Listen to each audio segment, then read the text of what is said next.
لیکن یہاں پہ میں ضمناً یہ عرض کر دوں کہ چاہے اشتراکیت ہو چاہے سرمایہ داری ہو، اس کے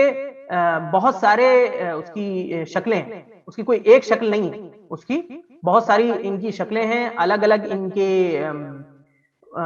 یعنی ورژنز وجود میں آ چکے ہیں، کوئی ایک ورژن نہیں ہے،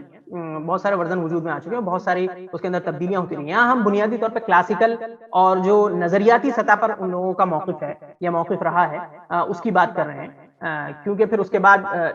یعنی اس کی ناکامی ہی ہے کہ اس کے اندر تبدیلیاں کرنی پڑتی ہیں۔ اچھا، اشتراکی نظام کی خصوصیات: مشترک ملکیت، عمومی ملکیت، سوشل اونرشپ، جو اس نظام کی بنیاد ہے، یعنی اس نظام میں پیداواری وسائل کی ملکیت میں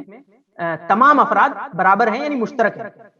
مشترک ہے، کسی ایک کی نہیں۔ اجتماعی ضروریات کی تکمیل: اشتراکی نظام جو ہے وہ اشیاء و خدمات میں معاشرے کی ضرورت کے پیش نظر ترجیحات اور اولویات متعین کرتا ہے، یعنی جو پروڈکٹس معاشرے کے بڑے طبقے کی ضروریات ہیں،